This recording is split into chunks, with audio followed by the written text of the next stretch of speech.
Bienvenue dans Xenius, en direct de Berlin. Ici, une tempête s'annonce, parce que Caro a faim. Heureusement, nous sommes dans notre garde-manger préféré, un supermarché bio. Honnêtement, notre mission du jour me laisse un peu sceptique. Nous allons à l'école de cuisine végétalienne d'Attila Hildmann, où nous sommes censés préparer de bons petits plats sans aucun produit d'origine animale. Ce qui veut dire sans lait, Sans viande, sans fromage sans charcuterie, et sans miel non plus. même pas de saucisses. Quelle tristesse pour moi qui adore la viande et les laitages. Et elle les dévore.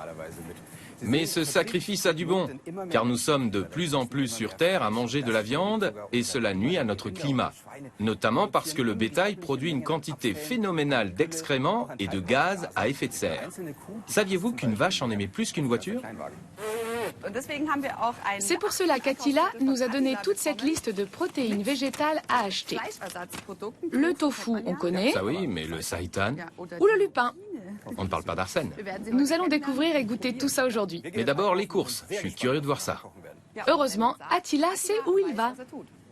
Et nous, on sait où on va ? Au rayon frais, je pense. Oh, du fromage. Avant, Attila était un grand amateur de saucisses et de doner kebab. Mais il y a 10 ans, cet étudiant en physique berlinois a renoncé à la viande et à tout produit d'origine animale comme les œufs ou le lait. Il est devenu végétalien. Il y a plusieurs raisons à cela. À commencer par le fait que mon père est mort d'un infarctus il y a 10 ans. Ça a été le déclencheur. J'étais moi-même en surpoids et ça m'a fait passer l'envie de me nourrir de manière malsaine.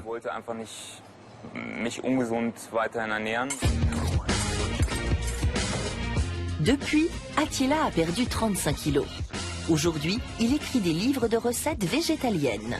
Il a banni la viande de sa cuisine.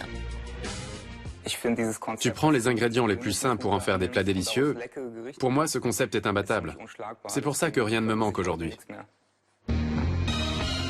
Attila en est convaincu, on ne perd rien à renoncer à la viande, bien au contraire. Renoncer à la viande ? Pas facile pour la plupart d'entre nous. En 50 ans, la consommation annuelle est passée de 64 à 90 kilos par personne dans les pays industrialisés. Et la viande est bon marché. Enfin, pas tant que ça, selon cet historien spécialiste de l'environnement. Ce n'est pas que la viande ne coûte pas cher, c'est que son prix de vente ne reflète pas son coût réel. On oublie l'uniformisation des paysages, la destruction des forêts, les dépenses énergétiques nécessaires à la production d'un morceau de viande. Tout cela, on ne le voit pas, mais on le paye quand même, nous ou d'autres. La consommation croissante de viande nuit au climat et à l'environnement. La moitié de la production céréalière mondiale sert à nourrir du bétail et non des êtres humains. Car pour produire 1 kg de viande, il faut 40 mètres carrés de terre et jusqu'à 15 kg d'aliments pour bétail. Or, sur cette même surface, on pourrait aussi produire 120 kg de carottes et 80 kg de pommes.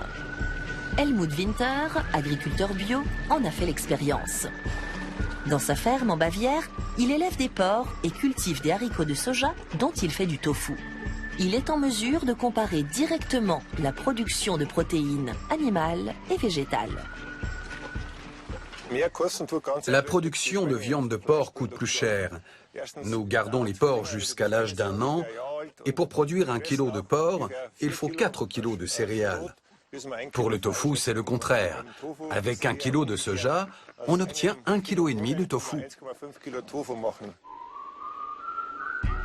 Helmut fait son tofu tous les mardis. La fabrication ne lui prend qu'une journée. Il fait tremper son soja toute une nuit et le prépare le lendemain.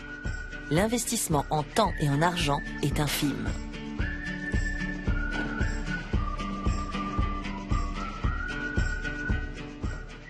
Nous allons sûrement continuer la production de tofu et abandonner l'élevage de porc un jour ou l'autre. Pourquoi ? Pour nous faciliter la tâche, les porcs demandent beaucoup plus de travail, on ne peut jamais partir. Le tofu ne me prend qu'une journée par semaine, donc en théorie, je pourrais aller me balader les 6 autres jours. Avec les cochons, il n'y a vraiment pas moyen. L'Europe importe encore 40 millions de tonnes de soja par an, surtout en provenance d'Amérique du Sud. Car ici, Seules l'Italie, la France et la Roumanie ont un climat adapté à la production de soja. Mais des chercheurs travaillent déjà sur de nouvelles variétés exploitables dans toute l'Europe. Je vois bien que le soja est un marché plein d'avenir.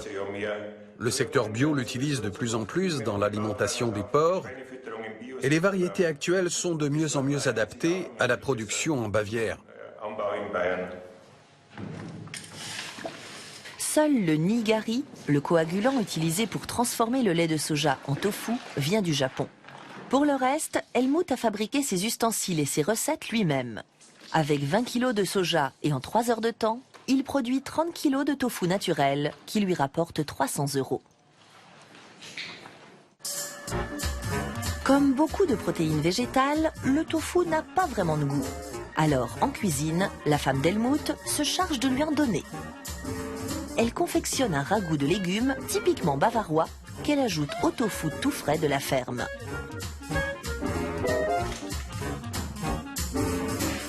L'agricultrice bio a une autre spécialité, son tofu fumé, dont le goût est vraiment semblable à celui du lard.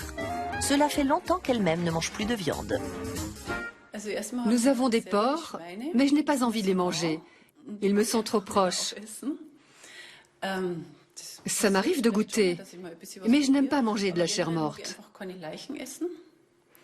Je n'aime pas non plus l'idée d'enfermer des animaux pour mon usage personnel. Les nôtres sont en liberté, mais dans l'élevage conventionnel, ils sont enfermés. Et je n'aime pas ça. Il faut dire que tout cela est bien appétissant. Et en termes d'apport alimentaire, le tofu contient autant de protéines que la viande. Nous voici à l'école de cuisine d'Attila Hildmann à Berlin. Il va nous faire découvrir les protéines végétales. Voici du seitan, voilà à quoi ça ressemble. Nous avons aussi du lupin, qu'en dis-tu? J'imaginais ça plus joli. Et Ça, c'est le tofu. On dirait une terrine de viande et ça a un peu l'odeur du jambon. C'est un tofu particulier? C'est du tofu fumé. qu'allons-nous cuisiner avec? Des spaghettis carbonara végétaliens. De quoi avons-nous besoin? D'une purée d'amandes en guise de crème, de tofu fumé pour remplacer le lard et de pâtes de blé dur. C'est tout simple.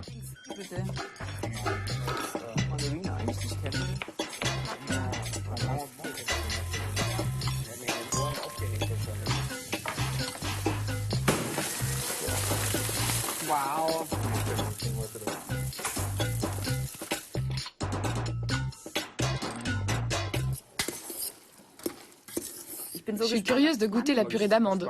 Eh bien, à toi l'honneur. C'est délicieux. Moi, tu m'as déjà conquis avec ton tofu fumé. Super bon. Ça a vraiment le goût des carbonara. Pour moi, c'est pareil. L'important, c'est de bien accorder les ingrédients. Oui, c'est vraiment délicieux. Oui. Dis-moi, du tofu, on en trouve partout aujourd'hui. Y a-t-il des différences? Oui, il faut absolument acheter du tofu bio. Il est de meilleure qualité. Et pour préparer des plats relevés, il faut qu'il soit lisse et ferme. Il existe aussi des tofu un peu plus mous. Il faut tâter l'emballage? Tout à fait, tu tâtes avec le pouce. Bon, moi j'en reprends. J'ai presque tout mangé. Le tofu, c'est parfait pour remplacer le jambon dans les carbonara. Mais ce n'est pas la seule alternative aux protéines animales. Chaque semaine, Tobias Graf livre 4 à 5 000 cartons de fausses viandes dans toute l'Allemagne. Son produit phare, la terrine de seitan.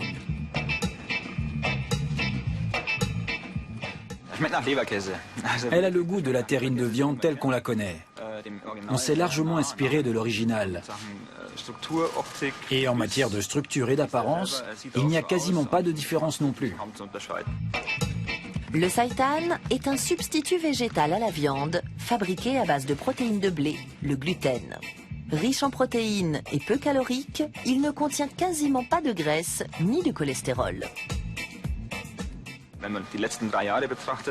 Depuis 3 ans, nous doublons chaque année nos chiffres, tant au niveau du volume des commandes que de notre assortiment et du nombre de salariés. C'est très clair, le marché se développe en flèche. De nombreux produits à base de soja et de protéines de blé se conservent longtemps, facilement et à moindre frais. Un plus pour l'environnement.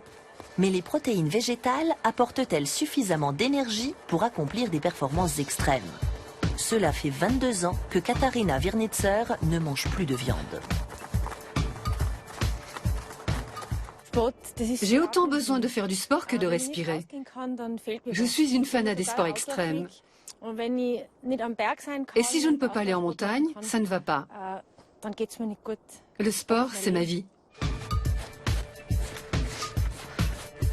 Cette chercheuse en sciences du sport a une forme olympique.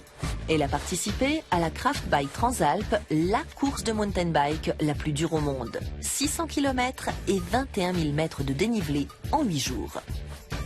À cette occasion, la scientifique a comparé les résultats, analyse sanguine, fréquence cardiaque et taux d'hydratation de 2 sportives. L'une végétalienne, l'autre non.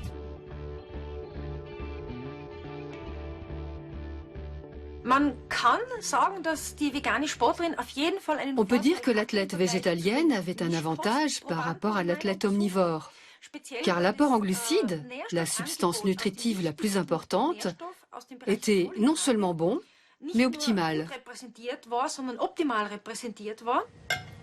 Les sportifs ont particulièrement besoin de glucides, c'est-à-dire de pain, de pâtes, de pommes de terre. La viande leur pèse sur l'estomac, car elle contient beaucoup d'acide urique, peu digeste, qui ralentissent le métabolisme. Le sang s'acidifie et ne peut pas alimenter le corps de manière optimale dans ses processus de régulation. Par conséquent, l'organisme fonctionne constamment dans le rouge, comme une voiture qui ne roule pas toujours au meilleur taux de carburation, et sa performance diminue. Les protéines végétales, elles, n'ont pas cet inconvénient.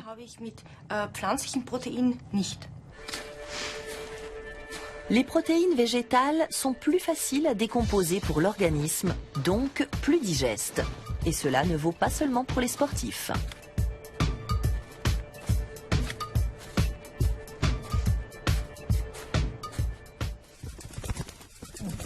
Nous revoici à Berlin, à l'école de cuisine d'Attila Hildmann. Dis-moi, quand tu as arrêté de manger de la viande, tu t'es senti mieux tout de suite ou il faut attendre que l'organisme s'adapte? Non, le changement, on le remarque tout de suite. Comme la viande génère des tas de dysfonctionnements, je me suis tout de suite senti mieux. Ça m'a donné une poussée d'énergie et la première année, j'ai perdu 20 kilos. Pour moi, c'était tout bénéfice. Tu as perdu 20 kilos rien qu'en modifiant ton alimentation? Tout à fait. Au bout de quelques mois, j'ai commencé à manger végétalien, ce qui a réduit encore considérablement l'apport en cholestérol. Et bien sûr, le résultat se voit aussi dans la glace. Mais tu n'étais pas affamé? Non, ma cuisine est super gourmande. Ça n'a rien d'un sacrifice. C'est du plaisir pur. Tu pourrais nous montrer une photo avant-après? J'ai toujours rêvé de faire ce genre de choses dans Xenius. 35 kilos au total. Incroyable. Gunnar, regarde. Il faut absolument qu'on montre ça. Incroyable, non? Il y a de l'espoir, je vous le dis, et pour nous tous. Mais c'est ton grand-père, là. Non, j'avais 19 ans. C'est dingue. Il n'y a plus qu'à suivre l'exemple. Oui, bon, alors on continue. Plat numéro 2. Nous allons faire des doner kebab au seitan. Tu vois, le seitan a une consistance bien fibreuse. Un peu d'herbe à grillade et notre doner est prêt. Quels sont les avantages du seitan sur le tofu? Le tofu a une consistance différente. Parfois c'est un peu gélatineux. Le seitan est très fibreux. Et très salé. Ça me rappelle le goût de la sauce soja. Oui, une fois caramélisé, ce sera délicieux. Le seitan est plutôt goûteux et très bon pour la santé. On cultive du blé chez nous. Et avec 1 kg de blé, on obtient 400 g de seitan.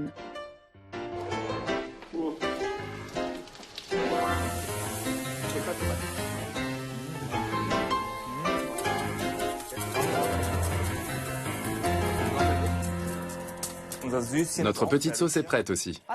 Qu'est-ce qu'il y a dedans déjà? Yaourt au lait de soja, mayonnaise végétale, paprika, curry, sel, poivre, jus de citron et jus d'agave. C'est un classique.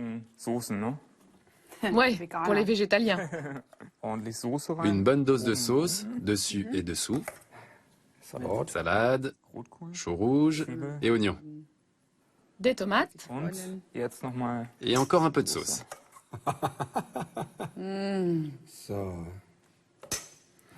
Il me faudrait 3 ou 4 paires de bras pour tenir ce truc. Je te le tiens.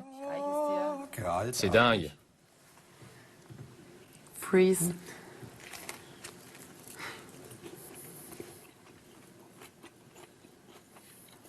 Alors? Très bon. C'est un peu difficile d'avoir une impression d'ensemble car je n'ai goûté que le dessus. Tu en veux? Voilà, nous vous avons fait découvrir 2 des alternatives les plus courantes aux protéines animales, le tofu et le seitan. Mais elles ne seront plus seules très longtemps dans nos assiettes car la science, elle aussi, commence à s'intéresser aux protéines végétales. Le lupin est une légumineuse dont les gousses contiennent des graines à forte teneur en protéines et acides aminés essentiels. Utilisé sous forme de farine, il est utilisé depuis plus de 20 ans pour les préparations sans gluten. En principe, sa culture est parfaitement adaptée au climat européen. Mais selon notre historien de l'environnement, cela ne suffit pas. Les produits que nous voyons autour de nous résultent de la combinaison de nombreux facteurs.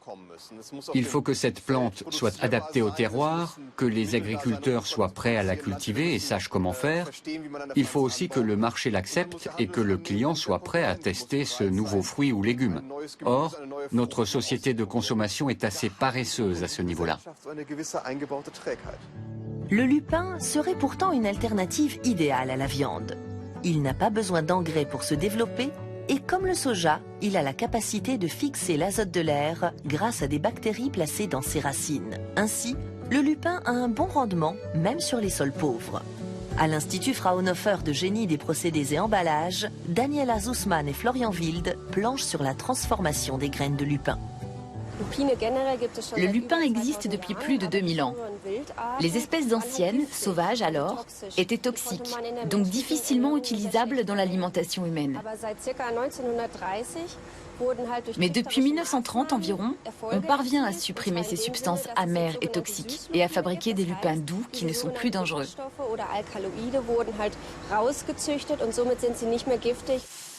Les chercheurs veulent obtenir le maximum de protéines de la plante. Comme la précieuse substance est bien cachée à l'intérieur des graines, un séparateur spécial prélève les fruits et les broie.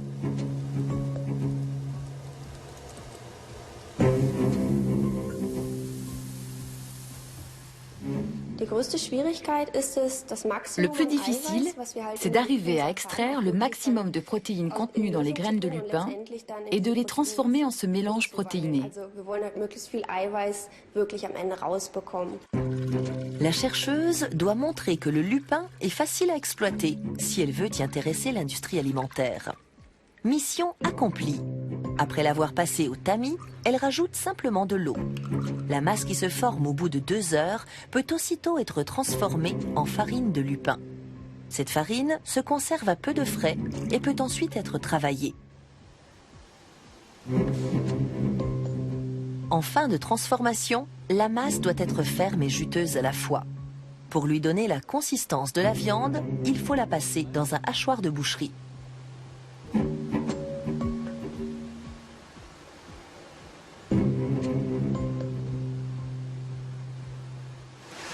Nous sommes déjà très proches de la viande. La consistance est déjà bien fibreuse et c'est très juteux.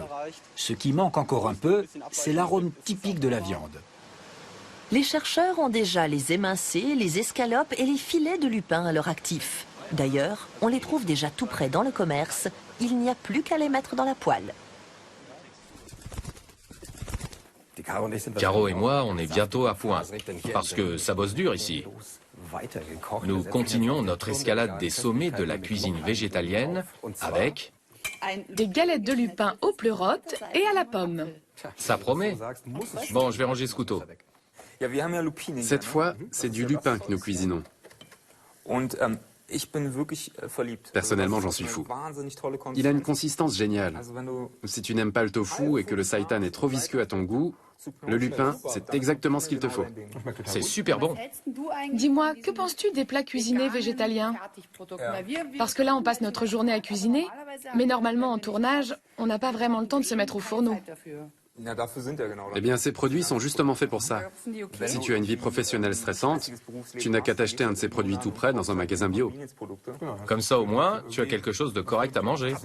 Mais est-ce que c'est vraiment correct? Tout à fait. D'abord, dans des plats préparés végétaliens, tu n'as pas toutes ces graisses animales. Et puis c'est vite fait. Et il y a beaucoup de légumes et de bons produits dedans. Moi aussi, j'ai commencé comme ça. Et je ne vois rien à y redire.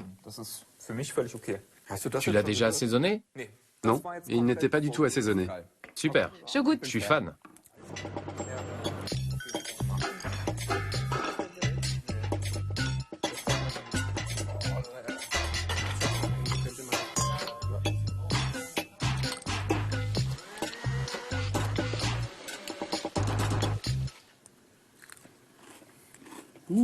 Super. Waouh, faut pas traîner là. Les galettes. Sans pommes pour commencer. Et maintenant le lupin. Ça a presque un goût de foie. Oui, surtout avec la pomme et l'oignon. Je trouve ça divinement bon, mais honnêtement, je ne me vois pas trop débarquer à un barbecue entre amis avec ce genre de truc. Oui. On te fait souvent ce genre de remarques? Moi, je n'ai plus besoin de steak. Et j'entends pas souvent ce genre de discours. Ça dépend de qui tu as en face de toi. Mais c'est sûr que si tu joues les donneurs de leçons... Moi, je fais mon truc. Les gens aiment naturellement ma cuisine et ça se passe bien. D'ailleurs, dans les barbecues, mes brochettes sont toujours les premières parties. Et ta famille, tu l'as convertie aussi? Oui, ils s'y mettent aussi, pour des raisons de santé. Ma mère, mon frère et beaucoup d'amis s'en inspirent. Eux aussi, ils veulent des abdos en béton. Mais tu les as fait en salle de gym, non? Eh oui, Gunnar, il ne suffit pas de grignoter du lupin pour avoir un corps de rêve. Mais je n'en espérais pas tant.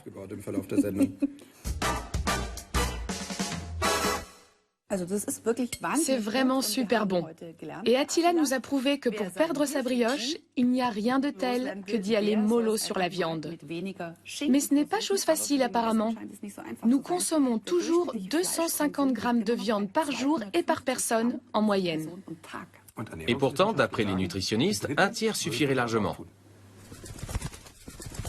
À l'Université technique de Munich, Hans Auner étudie différents régimes alimentaires. Il cherche à déterminer l'importance de différents nutriments pour rester en bonne santé. Glucides, fruits, légumes, produits laitiers, viande, le nutritionniste s'est intéressé aux aliments qui ont assuré la meilleure protection contre les maladies de la civilisation. Et il est clair que la viande n'est pas importante pour notre santé au point d'être irremplaçable. La viande est un aliment de grande valeur, mais nous, êtres humains, nous n'en sommes pas vraiment tributaires. D'ailleurs, les végétariens s'en passent très bien. Il apparaît qu'ils sont en meilleure santé, qu'ils vivent plus longtemps et qu'ils sont moins touchés par les maladies liées à la surconsommation. On trouve aussi des protéines dans le lait, l'épeautre ou les champignons, ce qui permet aux végétariens de varier les plaisirs. De même, le soja se décline en tofu ou en viande de soja. La viande de soja se présente sous 5 formes différentes. Émincée, hachée, en steak, en médaillon et en cubes pour les ragoûts. Ça donne une grande marge de manœuvre et son prix est très intéressant. Les saucisses à griller à base d'algues sont pleines de vitamines et d'iode. En combinant ces différentes protéines végétales, on obtient un cocktail très sain de vitamines et de fibres. Et les risques de maladies cardiovasculaires diminuent. Il a été prouvé que l'excès de viande augmentait le risque de cancer du côlon et qu'une consommation importante de viande très grasse pouvait favoriser d'autres maladies, comme les affections cardiovasculaires. Des chercheurs ont calculé que si plus personne ne mangeait de viande, le réchauffement climatique se stabiliserait d'ici 2050. C'est utopique, bien sûr, mais le seul fait de réduire notre consommation aurait déjà des effets positifs sur l'environnement. Nous arrivons au terme d'un siècle de monoculture triomphante. Ce qui est encourageant, c'est que maintenant, cette tendance n'est plus uniforme.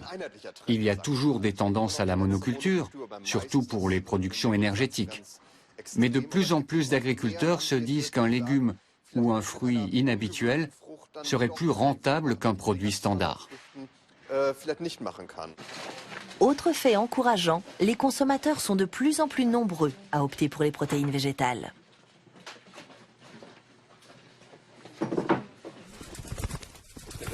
En bref, par égard pour la planète et pour notre ligne, zappons la viande plus souvent. Ça n'empêche pas de se régaler. La corvée de vaisselle, pas moyen de la zapper. Mais disons que c'est notre façon de remercier Attila, notre hôte. Et vous allez arrêter de discuter, là? Oui, chef. Il y a encore des casseroles là derrière, Caro. Oui, maître. Gunnar, je t'ai pourtant dit où ranger le batteur. Je reviens tout de suite, mais je vous dis déjà à la prochaine. Oui. Si vous travaillez bien, il y aura de la mousse au chocolat. Ouais. Et plus vite, il y a du dessert.